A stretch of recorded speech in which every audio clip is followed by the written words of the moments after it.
শুভ সকাল বন্ধুরা, আশা করি সবাই ভালো আছো। আজকে কিন্তু অনেক ভোর ভোর ঘুম থেকে উঠে পড়েছি, আর এখন বাজছে সকাল 7টা। আর এখন আমরা যাচ্ছি আমার দিদির নতুন বাড়ির গৃহপ্রবেশের অনুষ্ঠানে। তো তোমরা সঙ্গে থাকো, তো দেখো ভিডিওটা। তো চলো, তো দেখো আমরা চলে এসেছি। আর দেখো 3জন গপুকেও কিন্তু আমরা সঙ্গে করে নিয়ে এসেছি। আর দেখো দেখো দিদি, এটা হচ্ছে গুবলু, যার বাড়ি, হ্যাঁ, আর ও নিজের বাড়িতে চলে এসছে। আর এটা মায়ের গপু, আর এখানে রয়েছে আমার গপু। তো সবাই এসছে, চলো। এই দেখো আমার দিদির বাড়ি। তো বাইরে থেকে একটু দেখে নাও, তো এরপর আমরা ভেতরে ঢুকবো।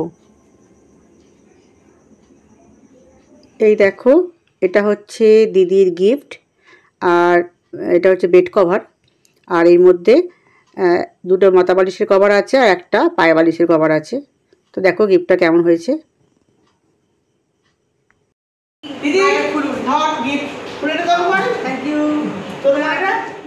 এই দেখো, এটা হচ্ছে ডাইনিং প্লেস। আর ডাইনিং প্লেসটা কিন্তু অনেকটাই বড়, আর এখানেই পুজোর সমস্ত আয়োজন করা হয়েছে। আর আজকে কিন্তু আমরাই ফার্স্ট গেস্ট, এখনও কিন্তু কেউ এসে পৌঁছায়নি। আর এই জায়গাটা দেখো, ঠাকুরের জিনিসপত্র, ফুল ফল সব ভর্তি। তো এটা কিন্তু আসলে একটা ওরা ফিক্সড টেবিল করে নিয়েছে। তো এটা খালি থাকলে তোমরা দেখাতে পারতাম। আর এটা হচ্ছে দিদির ওপেন কিচেন। তো কিচেনটাও কিন্তু বেশ ভালোই লেগেছে আমার। আর মডুলার কিচেন করে নিয়েছে ওরা। তো সমস্ত দেখো, সমস্ত অনেক কিছু তাক, ওপর নিচ নানা রকম তাক টাক সব ভালোই রয়েছে। একটু দেখাই তোমাদের খুলে খুলে। তো জিনিসপত্র তো কিছু নেই এখন, তো ফাঁকাই রয়েছে মোটামুটি। ওই টুকিটাকি জিনিসপত্র এনেছে আর কি। তো এখনও সেরকমভাবে সাজানো হয়নি, এখনও কাজ অল্প বাকিও আছে ওদের। আর এটা হচ্ছে রান্নাঘরের বেসিন। আর বেসিনের কলটাও কিন্তু বেশ আধুনিক মডেলের হয়েছে। দেখো কত রকমভাবে মানে জল পড়ছে।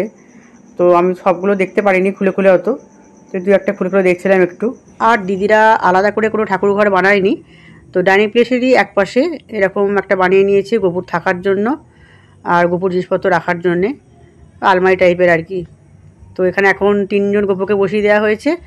আর দেখো এখানটা হচ্ছে বাথরুমের সামনে ওদের একটা প্যাসেজ বেরিয়েছে, তো সেখানে একটা বেসিন লাগিয়ে দিয়েছে। বেসিনটাও কিন্তু বেশ সুন্দর।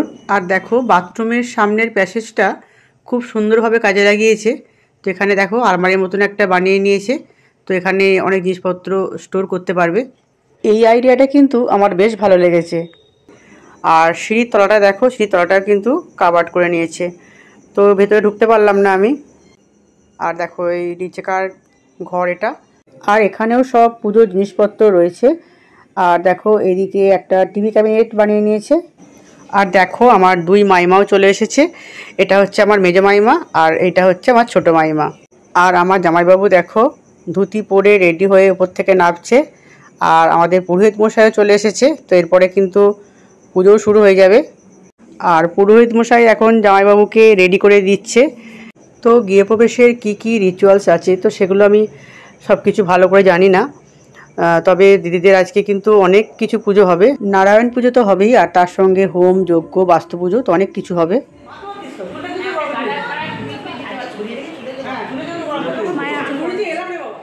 আর এখানে মেজো মাইমা কিন্তু মানে কাজে লেগে পড়েছে।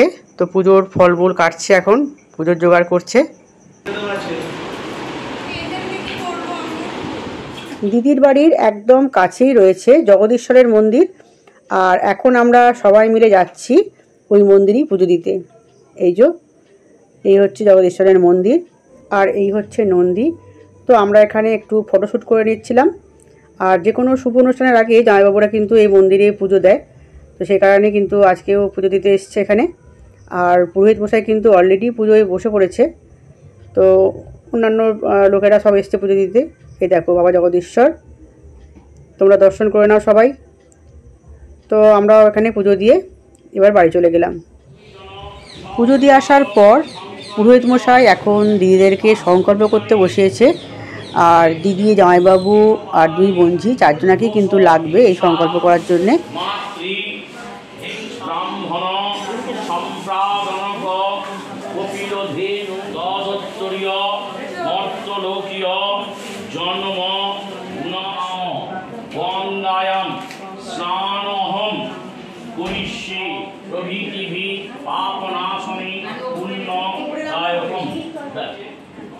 মন্দিরের ভেতরে নাম জপ করতে হয় 10 বার নমঃ শিবায় মন্ত্র জপ করো একাগ্র চিত্তে। এই সংকল্পটা করতে মোটামুটি ঘন্টাখানেক টাইম তো লেগেই যাবে। তো তারই ফাঁকে আমরা চলে গেলাম টিফিনটা সারতে একদম তিনতলার ছাদে। তিনতলা ছাদেতেই কিন্তু খাওয়া দাওয়ার আয়োজনটা করা হয়েছে। তো ছাদের একদিকে চেয়ার টেবিল পেতে দেওয়া হয়েছে, আর একদিকে রান্নার ব্যবস্থা করা হয়েছে। তো এখানে কিন্তু সব জোগাড়জাত চলছে রান্নার। আর এখনও কিন্তু বেশি কেউ গেস্ট এসে পৌঁছায়নি। তো আমরা কজনই ছিলাম, তো কজন মিলেই আমরা কিন্তু খেতে বসে পড়লাম। আর দেখো এখানে বসে পড়েছি আমার মাসিমণি আর আমার মাসতুতো বোন, আর এদিকে বসেছি আমি। আর আমার মামার ছেলে ছিল, মাসতুতো ভগ্নিপতি ছিল, তো আমার মেয়েও ছিল। তো আমরাও খেতে বসে পড়েছি। আর দেখো কি কি দিয়েছে জলখাবারে। মুড়ি ছিল, তার সঙ্গে ছিল গরম গরম ঘুগনি, আর ছিল বোঁদে আর রসগোল্লা। আর আমরা সবাই মিলে গল্প করতে করতে ব্রেকফাস্টটা করে নিলাম। আর কোনো কিছু অনুষ্ঠান হলে কিন্তু এটাই আনন্দ, সবাই বেশ একসাথে হওয়া যায়, সবার সঙ্গে সবার দেখা হয়, তো এটাই খুব ভালো লাগে। চলো তোমাদেরকে দোতলাটাও একটু ঘুরিয়ে দেখিয়ে দিই। দেখো এই হচ্ছে একটা ঘর। তো এখনও ঘরে জিনিসপত্র সেরকমভাবে কিছুই নেই, শুধুমাত্র এই খাটটা, একটা খাট আনা হয়েছে আর কি। তো এই খাটটা ওর শ্বশুরবাড়িতেই রাখা ছিল, তো ওখান থেকে নিয়ে এসেছে। আর ঘরের সঙ্গে দেখো লাগোয়া বারান্দাও রয়েছে। তো বারান্দাটা কিন্তু বেশ সুন্দর, আর এখান থেকে দেখো বাইরেটা দেখতে কত সুন্দর লাগছে। তো গ্রামের প্রাকৃতিক সৌন্দর্য উপভোগ করা যাচ্ছে এখান থেকে। আর বারান্দাটা কিন্তু একদম এল শেপের, তো দুটো ঘর দিয়েই কিন্তু বারান্দায় যাওয়া যাবে। আর দেখো বারান্দার লাগোয়া আরও একটি ঘর রয়েছে। তো এই ঘরটা কিন্তু খুব একটা বড় নয়। আর দেখো এখানে একটা আলমারি রাখা হয়েছে, তো আলমারিটাও শ্বশুরবাড়িতেই ছিল, অনেক পুরনো আলমারি। আর এই দেখো এটা হচ্ছে দোল মন্দির। আর দেখো এটা হচ্ছে লিভিং রুম। তো লিভিং রুমটা কিন্তু বেশ বড় সড়ই হয়েছে, আর এখানে কিন্তু গেস্টদের জন্য কিছু চেয়ারও দেওয়া আছে। আর দেখো লিভিং রুমের সাথে রয়েছে ছোট্ট বড় একটা ছাদ। তো সংকল্প হয়ে যাওয়ার পর দিদিরা এখন এসেছে দিদিদের পুরনো বাড়িতে, মানে ওর শ্বশুর বাড়িতে, যেখানে ও বিয়ের পর মানে উঠেছিল। তো সেখান থেকে লক্ষ্মীর হাঁড়ি আর তুলসী মঞ্চটা নতুন বাড়িতে নিয়ে যেতে হবে, তো সেগুলোই নেওয়ার জন্য এসেছে। তো জামাইবাবু সাইকেলের মধ্যে তুলসী মঞ্চটা বসিয়ে নিয়ে আসছে, আর দিদি আনছে লক্ষ্মীর হাঁড়ি। তো দেখো দিদি মাথায় ঘুমটা দিয়ে তো লক্ষ্মীর হাঁড়ি মাথায় করে নিয়ে নতুন বাড়িতে নিয়ে আসছে। তো নতুন বাড়িতে এনে প্রতিষ্ঠা করা হবে। আর এখানে দেখো ছোট্ট একটা উনুন বানিয়ে মাটির একটা পাত্র করে দুধ জাল দেওয়া হচ্ছে। তো এই কাজটা আমিই করছি। তো দুধটা যতক্ষণ না উতলাবে ততক্ষণ কিন্তু দিদিরা বাড়িতে প্রবেশ করতে পারবে না। তো ওই জন্য আগে থেকেই দুধটা বসিয়ে দিয়েছি, ওরা আস্তে আস্তে মোটামুটি দুধটা উতলে যাবে। তো ওরা নতুন বাড়িতে চলে এসেছে, আর এখানেও কিন্তু বেশ কিছু রিচুয়ালস রয়েছে। আর দেখো এখানে গোমাতাকেও নিয়ে আসা হয়েছে। আর এখন পুরোহিত মশাই দিদি আর জামাইবাবুকে দিয়ে কিছু মন্ত্রপাঠ করাচ্ছে। দুধ ওদলানোর পর দিদি আর জামাইবাবু গৃহে প্রবেশ করবে, তো ওই জন্য ওরা দাঁড়িয়ে পড়েছে প্রথমে, আর পেছন পেছন কিন্তু আমরা সবাই লাইন দিয়ে দাঁড়িয়ে পড়েছি। আর পুরোহিত মশাই এখন মন্ত্র পাঠ করে আমাদের সবাইকে ভেতরে প্রবেশ করাবে। আপনার প্রথম ডান পা সিঁড়িতে, আপনার লক্ষ্মীর প্রথম পা সিঁড়িতে, বোঝাতে পেরেছি? আস্তে আস্তে ঘরে যাবেন, ঘরে যাবেন।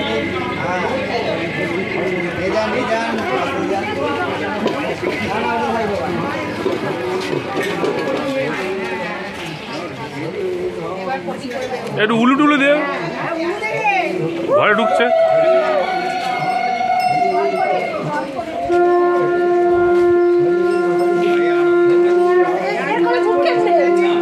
বিষ্ণুগৃহে সংবিশতাং প্রভ নবগৃহ সুতাং ভূমি পালয়স্য পরপ্রদ।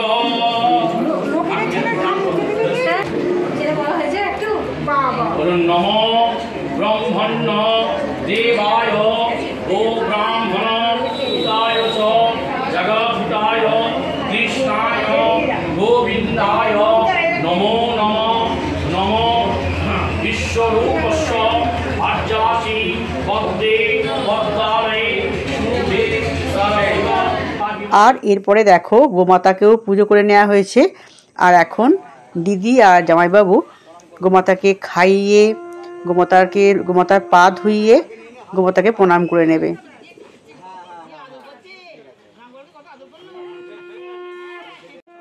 আর দিদিকে দেখো ভয়ে ভয়েই কাজটা করছে।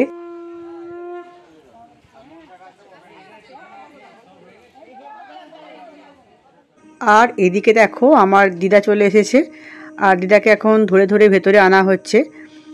দিদা তো এখন কোথাও যেতে পারে না, বয়স হয়ে গেছে, তো সেই জন্য কোথাও বেরোয় না। কিন্তু আমার দিদিবাড়ি থেকে আমার মা বাড়িটা খুব বেশি দূর না, ওই জন্য টোটো করে মানে একটুখানি কষ্ট করেই দিদাকে আনা হয়েছে, যাতে নাতনির নতুন বাড়িটা দেখতে পায়। আর এরপর শুরু হবে নারায়ণ পুজো, তো তারই এখন জোগাড়জাত চলছে। আর মা এখানে সিন্নিটাকে মেখে রেডি করছে।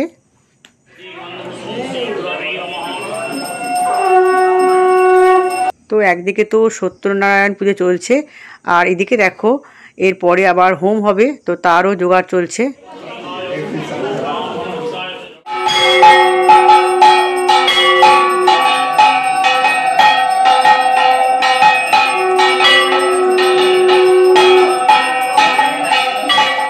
আর এখানে দেখো খাওয়া দাওয়া কিন্তু শুরু হয়ে গেছে, তো অলরেডি দুটো ব্যাচ কিন্তু হয়ে গেছে।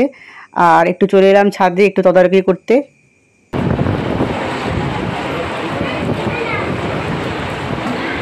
বৌদি ভালো করে খাস। মিষ্টু রান্না বান্না কেমন হয়েছে?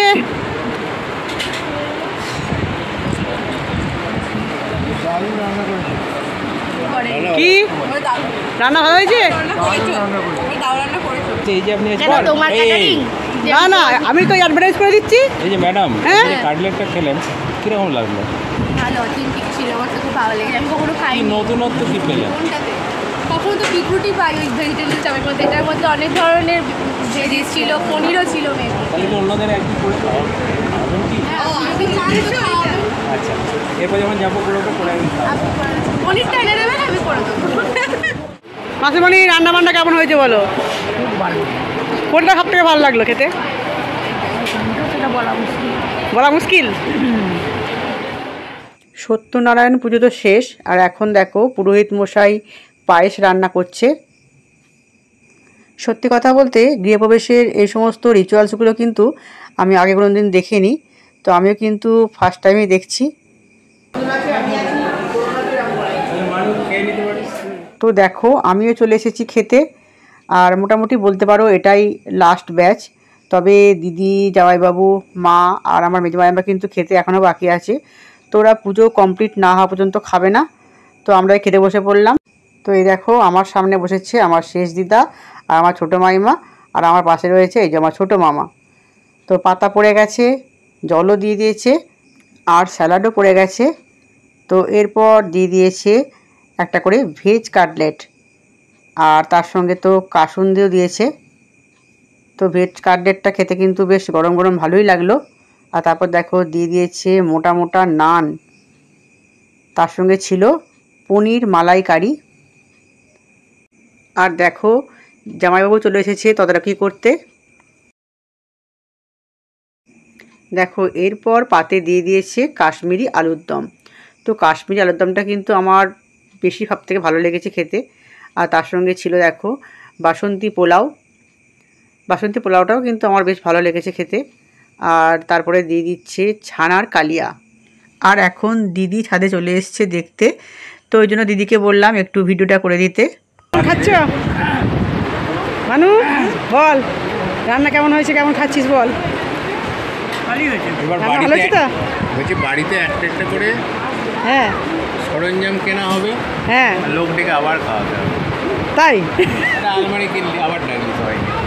বাবা। এরপরে পাতে পড়ে গেছে ফ্রুট চাটনি আর পাঁপড় ভাজা। চাটনি দিয়ে পাঁপড় ভাজা দিয়ে খেতে বেশ ভালোই লাগছিল। আর তারপরে দিয়ে দিয়েছে পায়েস, পায়েসটাও কিন্তু খেতে বেশ ভালো হয়েছিল, তবে খুব অল্পই নিয়েছিলাম কারণ পেটে আমার একদমই জায়গা নেই, তাই রসগোল্লা তো আর নিতেই পারলাম না, তো মামার পাত থেকে দেখিয়ে দিলাম। এরপরে ছিল লট চমচম, একটা করে বাটারস্কচ আইসক্রিম, আর শেষে পান। তো খাওয়া দাওয়া করে নিচে এসে দেখছি হোমও শুরু হয়ে গেছে, আর হোমটা হয়ে গেলেই মোটামুটি পুজো কমপ্লিট হয়ে যাবে।